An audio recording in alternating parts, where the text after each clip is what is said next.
wait here. Senator OLE KINA, it's your turn to comment. Thank you, Mr. Speaker. Mr. Speaker, I rise to support the report by the Standing Committee on Devolution and Intergovernmental Relations in as far as their reaction to the two statements sought by two distinguished senators in this Senate, that is Senator Wakoli and Senator Vihiga. Mr. Speaker, it is embarrassing, and I have to begin by saying it is absolutely ludicrous when it comes to a point where the people we fight so much for, the county governments, to be able to get money, end up collecting on-source revenue. But when they collect on-source revenue, they don't convert that money into services, leading to boycotts by traders because of lack of basic services like sanitation, water, security in their markets.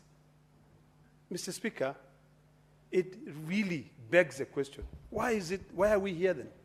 Why are we fighting for these traders? Why are we fighting for these county governments to make money, to get money? Every so often, when we have business in the order paper that revolves around division of revenue, all of us are here. And we are diligent in making sure that we fight for our counties to get money. Mr. Speaker, I don't know when we are going to teach these governors to run counties as if they are businesses. They need to get business 101. When you talk about business, you have to look for profit. And the only way you can make profit is by ensuring that you've got the following factors. One, you've got your environment of business being perfect. Number two, you've got the after-sales, services. Now, in this case, you expect traders to be able to collect money to pay you taxes. But you don't give a hoot about their toilets. You don't give a hoot about their security. Where are we going? Sometimes I wonder whether we just do things for the sake of doing them to appear as if we are doing. One of my biggest pet peeves, Mr. Speaker, has got to do with constructions of markets by the Ministry of Housing and Urban Development, yet with this program funded by the national government, but the markets are not being utilized and they are not being completed. A couple of days ago, I raised a serious concern with the powers that be, including also the Ministry of Housing, that in Narok County, we spend 1.3 billion shillings from the national government. Two markets were built, one in a place called Suswa. I'm sure you know Suswa. The next one was in Tulele. We went there with the president and launched those markets. But until today, those markets have not been operational. When I sit here and I listen to the problems of Luanga, and I listen to the problems of Vihiga, and what do you call this county that my friend comes from? Bungoma. I say, we have different problems. The problems that I have now for Narok County is that the markets were completed, the markets are good, it's only small things, stalls being put in, people being allocated for the traders to live in good conditions. It is like we are cursed, Mr. Speaker. We like to operate in very shoddy environments. On Tuesday and Saturday, if you take the road to Narok, you'll be shocked.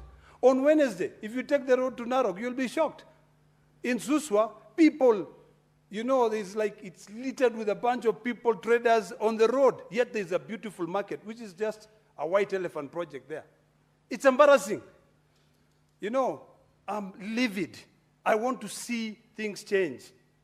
You call, you make noise, you raise concerns,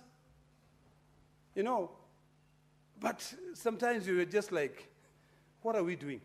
You see a toilet being constructed, and it goes 2 financial years. The county needs to lift, it needs to pull up its socks when it comes to the issue of completing projects. The national government also must do the same. Because why do we spend 1.3 billion shillings to put up 2 beautiful markets? And then there's a wrangle between a few people on who is going to be the trader there. Then why did we build them in the first place? So, Mr. Speaker, these are the kind of things that we need to investigate. You know, I appreciate the work done by this committee, but does it stop here? Does it become a motion where we sit down? When I came here to this Senate, I was told that Parliament pronounces itself through motions and bills. So this motion, we must pronounce ourselves. We must follow through. You know, I really would have loved to see us having an implementation committee. So that implementation committee, when we move a motion like this one, trying to make life easy for our citizens, that committee will run with it. But now, because we are left with the committee self-implementing, I want to beseech the Committee on International Intergovernmental what you call devolution and intergovernmental relations to take the resolution of this Senate and run with it. Please come to Narok. Go to the Ministry of Housing. Ask P.S. Hinga what is happening. Why are we not completing these 2 markets in Narok? Move from there, go to Bomet. See the conditions. Whatever resolution we come up with, go to Vihiga and Busia. Sit down. Let us consult. The moment we consult is the moment we can be able to move forward. If the problem is selecting traders, let those ones who are there first, when it comes to the issue of Narok, let them go in first and then the rest can follow suit. This is a matter that determines legacies. This is a matter that tells us whether this government is working or not. I want to drum up support for things that are concluded, but I don't want to do things halfway.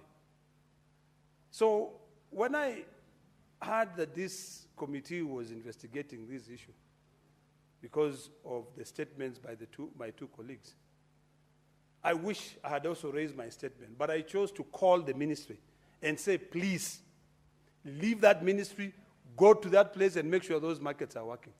Finish those toilets.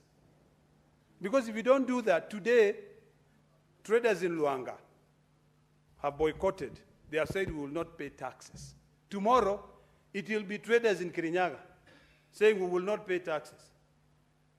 Even if in Wasingishu, they bought a beautiful AC plant to be able to fix their roads. And I think the first person who bought that one was the chairperson of health.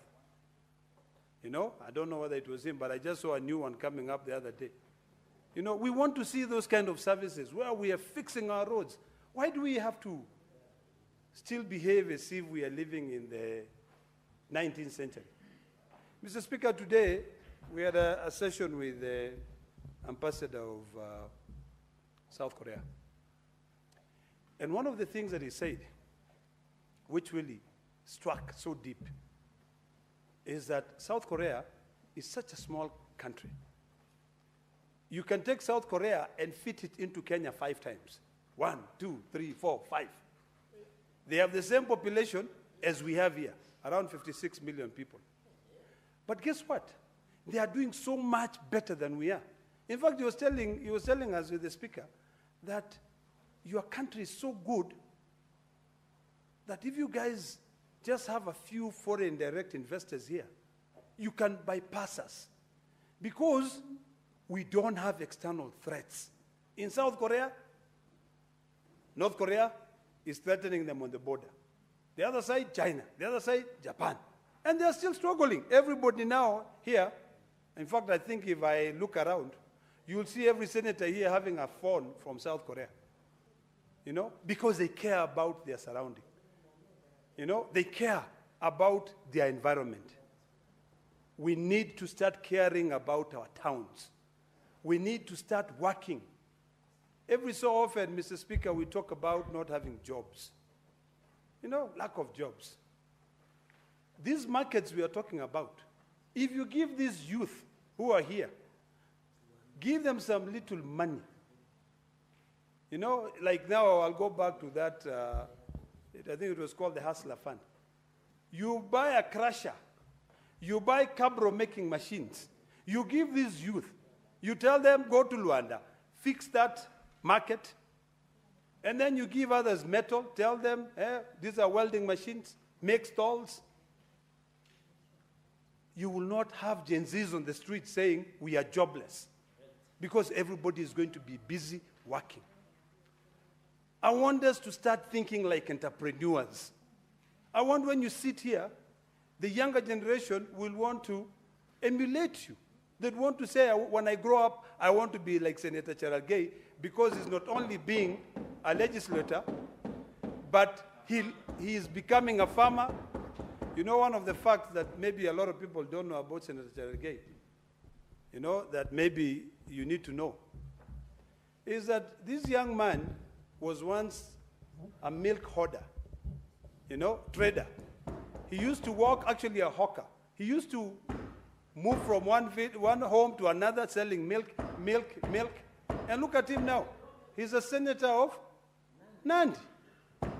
Now, if we don't fix our markets today, is it the next generation who are going to be jobless? Are they the ones who are going to find money to come and fix those markets? Senator Otsotsi, our good friend from Busia, not Busia, but not Vihiga, this Wakoli is from where? From Bungoma. Just said something which I want to repeat here, that when these governors come to these oversight committees, can we please take them to task? I want to plead with you, Senator from Vihiga, stop entertaining those governors here. Let's go to our counties. So when we are carrying out the oversight, we can actually walk around, we can go to those markets and shame them. Every day we keep on fighting about how much should go to counties, but we are just literally ticking a box.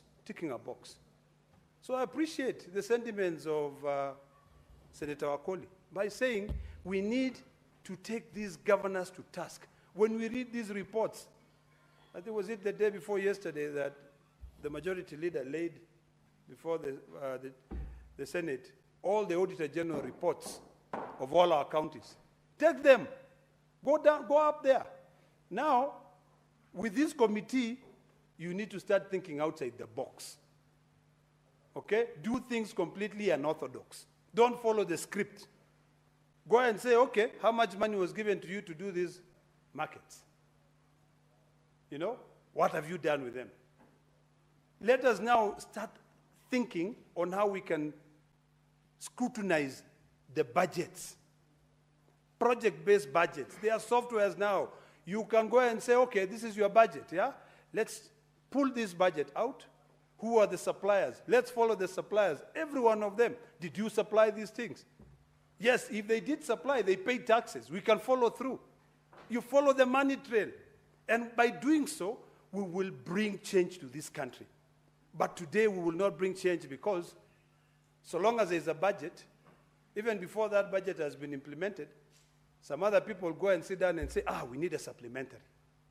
So you negate the importance of your annual development plan, your county integrated development plan.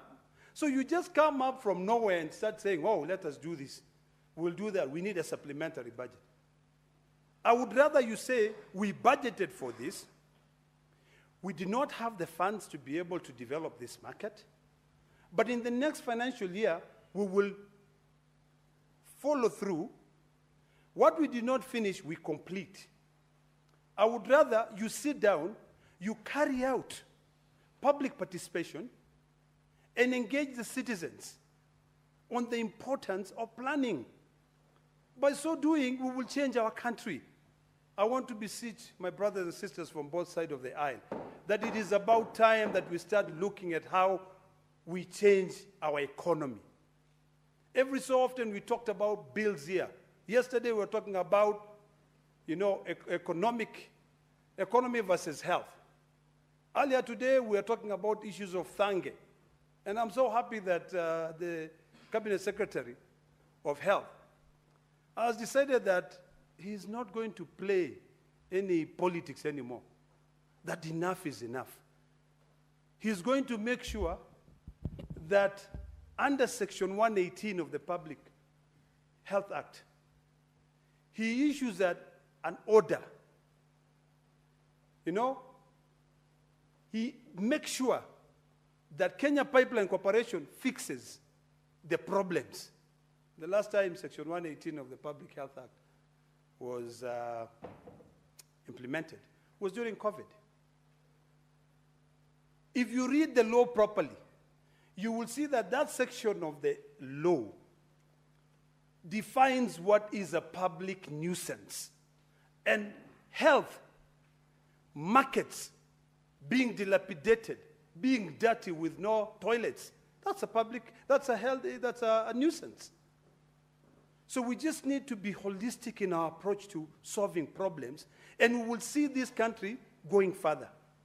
But Mr. Speaker, if we don't do that, these young people who are watching us here deliberate on issues, on the problems that we have as a country, we will come back here. They will be here. And if you read the Hansard, in 10 years' time, when I'm no longer in this Senate,